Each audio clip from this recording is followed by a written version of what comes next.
Hi. Hey! This is my friend Emily. And this is Kat. Hi, and today we are touring homes in the Kingston area so we can get a feel for where that value really comes in the price point for this market.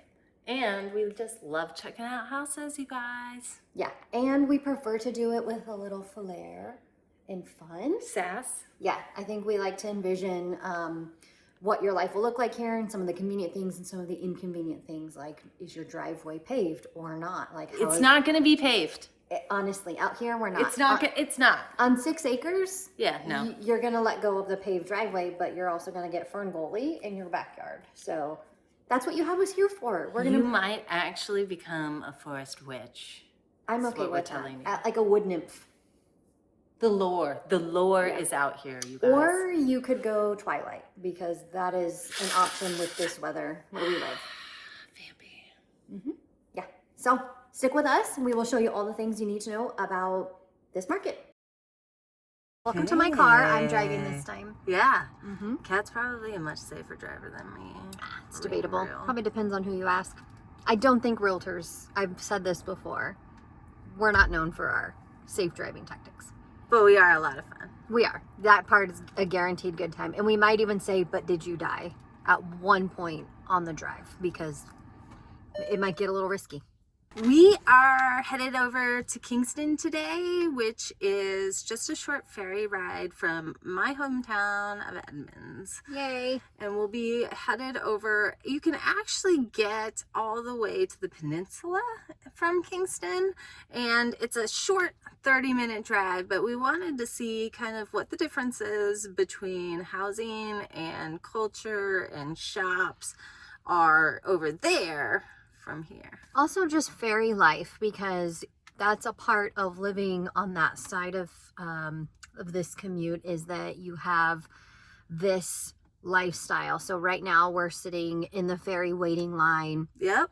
And chilling. We'll be waiting until the next ferry boat comes. So we have zero control over that. We don't get to change our route. Like, it's just in and out on this one ferry. And we just have to, maybe we get to drive on sometimes, but maybe you're waiting sometimes too. One fun fact about ferries, though, is that they have little restaurants in the parking lot. So here in Edmonds, there's a tiny little shop that you could grab a few snacks or an espresso. And over in Kingston, they have the same thing. And they even have food on the ferry itself. Yeah, which is really nice. There's like popcorn and clam chowder and chicken strips and kombucha. There's like a small variety of things you kind of grab and go style, which is really nice. Because sometimes you're like starving on your commute, or sometimes you're like really cold and you want to warm up. I'm always starving on my commute. I'm a snacker. Yeah. I like to be able to have a treat all day. I feel like it's part of me being able to enjoy my space, is being able to consume something that's from that area. If it was a different time of day, I might grab a hot dog from that little shop over there, but they don't have their sign on. And I didn't know they sold hot dogs. Do you see the sign? It says hot dogs, but it's hot not. Diggity dog. It's not lit up. All right. A fresh wiener. You want a fresh wiener before the walk. You know the way. Right. She knows the way to my heart. The espresso sign is on, but I already have coffee, as you can see, and I don't want to look desperate right now. So we're going to hang back, but that is an option. And also, there's like places people will walk their dogs and let their dogs do their business. And you can let your dog out on the ferry and let them walk around as long as they're not, super crazy. Something else, if you don't already know about ferries, is you drive your car onto them, or you can walk onto them. Today we are driving, because we're also going to do some home tours there. So when you drive your car on, you have the option of staying in your car or getting out of your car and walking around. So we'll definitely be, I think we're getting out of our car today. Obviously. To go show all the things, right? Obviously. Yeah. So then once you're out of your car, you can stay warm in the cabin and be inside, or you can really, live your best adrenaline rush lifestyle and be outside, bearing the great darkness that is our life these days. Yeah. I don't know if you see the sky. It's hard. It's very low visibility today, folks. We're not seeing much. You're not. There's not much out there. No, definitely not. So, fun fact, I used to live on Whidbey Island. In 2007, when I moved to Washington, I moved straight to Whidbey Island. So I did do the ferry lifestyle for like 3 months. She was an islander. Yeah, Island and life. there is a different pace of life when you live on an island. I think so. Or on the other side of a ferry, because in this case, Kingston is not an island. No, Kingston is not an island. You can drive on if you keep going south. You could go like this. all the way down to Bremerton and take a ferry there. There's a lot of different towns that are connected to it. We're just checking out Kingston today, though. Which is great. It's definitely a worthwhile little day trip. If you're considering moving to the area, or you're a tourist in the area and just want kind of an easy way to go enjoy the area, this is definitely one way to do it. Yeah, when I was at home with the boys and they were really little, we would just walk onto the ferry and take it there, hop off, and then hop right back on and come back. But being on a boat was the best thing in the world. Yeah. Have you had any risky moments on the boat?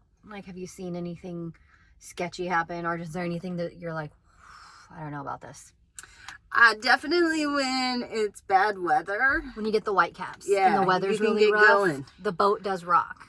And water sometimes comes up on the bottom, and the cars are situated there. So they definitely lock you in. Yeah. But it can be a bit precarious. Yeah, it can definitely get a little dicey weather-wise at times. I think on occasion you'll get a DUI situation. There's probably very, very specific times, maybe not, where people might not leave the ferry when it's the right time. So hopefully you're able to just drive around that person. Don't do that. Yeah, don't do that. Don't be that guy. Because there is alcohol also served on the boat. You're supposed to only consume it in a certain area, but maybe sometimes people don't always listen to the rules. I don't know. I don't know those people. Pretty well. I do think our ferry systems make us pretty unique. No doubt. I think they're so beautiful because if you think about it, it's like a bridge that moves. Yeah. It's pretty special. Growing up in California, we have a really long coastline, but we don't have island living like the Puget Sound system shows, right? Sure. You've got really well populated pockets of land throughout there. And yes, you can drive them. Sometimes you're having to have your own boat to access them, but the ferry really opens up a lot more of that access and therefore recreation, right? There's lots of recreational things to enjoy on that side of our state. I consider us pretty westernly in our state, even though we're on this side, right? Yeah. We're technically east of this water that we're about to pass. Yeah, we're still the west side of the state. Far west. Yeah. So on the other side, we're talking Twilight territory. You've got La Push. You've got Forks. Yeah. You've got Forks over there. You've got an Olympic rainforest. That's right. Yes. There you go. The Hoh Rainforest. And I'm pretty sure, check my facts, but I'm pretty sure that's on record one of the quietest places in the whole world. I bet they've got vampires out there. Yeah, apparently it's all the all the moss and the fungus and the remoteness that is if you are just needing some peace and quiet, that on the scale of quietness, that place tops out as one of the quietest places to go to in the entire world. So go disappear for a little bit. Go have some peace and quiet. Okay, I have a question. Is it true that island people are a little kooky? Or a little hippie-ish? Or a little artistic? A little out there? Do you think there's an actual difference in the kind of communities you're going to see when choosing an island lifestyle? Well, obviously. I mean, you are away from most modern day conveniences. Yes, you have gas stations. Yes, you have restaurants, but it's a smaller town. It moves slower. It's harder to get construction done out here. There's just there aren't as many supplies. So I think that when I move to the island, I'm gonna wait until the kids are out of school, retired. No, not just retired, like in college, okay. Because I just think that you are a little bit isolated from the rest of the world, and that's some of the allure too, right? So maybe that is what you're looking for, something that is less busy and less mainstream. And if that's it, I mean, come out here. I did work with a doctor once who planned on retiring on Whidbey Island. That was her retirement plan, was hey, once the bulk of the work is done and we're ready to wind down our lifestyle, that was ideal living for her and her family, was on an island. I think we should be very clear though, Kingston is probably one of the more developed islands. 1,000. Easier to get to. So when we talk about island living, I would say you know, the more remote a place is, the harder it is to get to. Probably the little bit more quirky, you know? Yeah, if you have to fly in or only take a ferry, if those are your two options, you are very remote. But here in Kingston, you could drive here too. Yeah, so I think that there's a lot more amenities, and Bremerton is like a full city. So there is a scale. There's certainly a scale. You also have like casinos. Like, Yeah. I know there's the Point and there's Swim that we could eventually Yep. branch off and go different directions. Yep. There's- Party. You can party out here. I got something for you. Port Gamble Okay. supposedly has the most haunted building in all of Washington State, Oh shit. which is just like that way We should- on this highway. We didn't plan that. I know we didn't plan it today, but We gotta go. I feel like we might need a. We need to go. And Port Gamble alone looks like a postcard. Like it's adorable to go there. And it's really easy to access. Paulsbo, which Yeah. is super close by. So Yeah. again, Kingston is probably not the most postcardy town, but it does have more amenities and is Because of the ferry traffic, of course. That makes easy sense. to get to. Yeah. Getting into Fern Gully over here, into the wilderness of showings. You'd never see this in Edmonds. This is a legitimate dirt road, y'all. And if you were to draw a line from Kingston to Edmonds, like it's not a huge distance, right? But You've got a nose for the urine. I got a slight hint of the urine smell. Another muddy driveway. Mostly paved, and then I think there's no way to fight it out here. There's a lot of gravel, so if that is something that bothers you, you know, maybe a more developed part of town. Yeah, maybe something that's less rural and more in a development. I would Yeah, say. and those do exist. They're just a little bit less fun for us to walk through Yeah. because they look very cookie cutter. Yeah, so there we go. I love that you said that looks cookie cutter, because my first impression when we're coming into this, because you kind of come around through the wooded area and it kind of has a clearing into this home that we're looking at, which is beautiful, is the uniqueness. Yeah. That's what makes real estate really valuable, is the Fun. unique factor.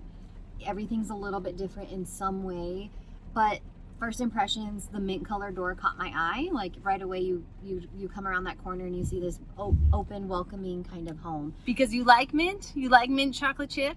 I think I just like that it's a pop of color. Okay. Yeah, Alright. I enjoy the pop of color. Yeah. What are your observations? What are the things that jump out at you? It looks to me like a older style home on a huge lot. Initially, that's always really exciting. That's something that we don't really have in Edmonds, and why we're kind of over here in Kingston today to look at the differences of what life looks like. For me, when I see a huge lot with lots of massive trees, that's always really exciting. I always kind of think of ferries and playing outside. Yeah, and I also think about the value, right? The price tag for this home in comparison to, say, something in proper Edmonds is, I think we're going to see the value show up in a lot of different places. So while we have a home on this lot, we have the lot that's coming into consideration on the value, just like Emily said about the trees and the fairies and the woodland feel that you get, kind of giving that twilight vibe a little bit. I think it's really hard to get this in a heavily populated city or area like we're at on the, High on the other density. side. On the High other side of density. Mm-hmm. Yeah. I have some positive feedback. I'm wondering quickly if you can ramble off what you saw for list prep to get this house ready for market. No doubt. It looks like they've painted the exterior white paint, very fresh. It also looks like they've painted the interior. Yeah, it smelled great. I think the light fixtures were probably updated, as well as appliances. If they weren't brand new, they are very recently new. Also, the home is staged, which was probably a pretty significant. It's a good idea at this price point. You know, I think that this home is probably nicer than most of the other homes in the area. Yeah. And so they're probably touching the top of their price bracket here, but I think that they've done everything to kind of prove to buyers that it's worth it. Yeah, and one other small thing on the exterior, because aside from paint, there's not a lot of like landscaping that you can see. You really don't need to be thinking about that a ton when you're on 6 acres of wooded fairyland anyway, though. Yeah, nah. That's not really what that kind of buyer is going to be critiquing of, like, oh, your trees need to be trimmed. Like on 6 acres, you're looking for the footprint more than like the pristine condition. So one other thing I saw on the exterior, I think that they probably re-rocked The driveway? New gravel. The part where under my car is sitting on right now, like, so it's paved for portion of the way, and then it turns to gravel, and I think that gravel is kind of newish. Yeah. Like, it looks like larger, Sure. fresh rock. So there's a lot of expenses that's going into getting this home ready. I'd love to hear what you think about the price point and what you're getting for that price. Yeah, so this one's listed at $975, and I think that it is listed appropriately. It's been on the market for a month. I think that homes that are providing over 6 acres are going to take a little bit longer to find their buyer, because there are so few properties that you can compete with. Yeah. Even here out in the middle of nowhere, the last property we went to was large on 2 acres, but that's a third of the size. It really does feel like this is a lot more unique when you're talking about size. 2 acres to 6 acres, you're not in the same boat to me. They say size doesn't matter though. Looking at the value, $975 for 6 acres, what do you think that looks like in Edmonds? I mean, It doesn't exist. You can't get a 6 acre It property doesn't in exist, Edmonds. you guys. We're talking significantly different markets. Totally different ballgame. We're talking 1 30-minute ferry ride over, Yep. and a 15-minute drive off of the ferry to get to this area. So very different lifestyle and markets to be shopping in, but I think there's a ton to see with your eye when you're looking at what do I get for that money. It shows with your eyes pretty quickly when you start doing the math. Not with your mouth. Yeah, what she said, what my friend said over here. So I also, just to agree with you, think the house is priced really well. Okay. Like $975, 6 All right. acres. We're on board. But I also think it's gonna stay sitting for a little while for those things my friend already said. It's a hard time to be on the market right now. Things will definitely pick up once we hit February. Yeah, here's your pool of buyers, but then here's your pool of buyers that want something in the $900,000 price point, and then here's your pool of buyers that want large acres. Yeah. So it's a small little group of people, but then you add the ferry lifestyle on top of it, and it just got like minuscule amount size. So definitely, you know, a lot to be considering. But more wiggle room, more opportunity if you head a little bit further out. Yeah. All right, you guys. I'm not actually a size queen, but I do think it's important that you see how large this freaking shop is. Holy smokes. Just in case you wanted to know what it looks like for a real estate agent to get a shot. I get real excited when I see things like this. Look at this door. Well, we made it. We made it. We're on our way back. We are almost back in Edmonds. We had left Edmonds around 10:30 Yeah, today. I'd say so, about 10:30. And now it's 2. We saw 3 listings. We went and got some Lunch. Like, pizza. feel Really like- good lunch. I feel like saying lunch doesn't even really give it proper justice for what we had, because it was amazing. I It was was so good. Thinking about that for a long time. That's gonna leave a mark. Yeah, definitely. sourdough Willies. We're coming back for you, babe. But what are your final thoughts at the end of the day, kind of summed up now? I think if you want to live a different sort of lifestyle, if you want to be a little bit more off the grid, but also have access to get to the city, Kingston might be a great place for you to start looking. Yeah, it is I mean, we could see Seattle from the ferry. Like, you know, you are right by the city, but you are still very much tucked away in a cozy little small town feeling community. I would sum up my thoughts to say your budget is gonna you're gonna see it a lot further when shopping in this area, but not just in the building. Your budget's going to stretch. It's going to go further. It's going to take you further, and I think the thing that all 3 listings had in common today was they weren't just the buildings. Like, it wasn't just a nicely remodeled old home. They were all on over 2 acre lots, with maybe an outbuilding or 2 and or a view. Like, each offered something spectacular in addition to a nice home, like a nice, you know, average 4-bed, 3-bed type of sized home. So great home plus some more. So that part's pretty exciting to be able to brag about. Yeah, I think that in Edmonds, it's really challenging to get unique listings. And in Kingston, that's something that you can achieve if you're looking for it. Definitely. So If you're looking in the market, I think you can call one of us and we'd be glad to show you around. There's lots of cool stuff to see. Yeah, if you want to look at houses with us, give us a call. Yeah, because you're gonna at least have fun. Yeah. At a bare minimum. No Definitely doubt. give us come find us. Yeah. Come find us. We're out here. Go shopping with your friends. How about that? How about that? Bye. Bye.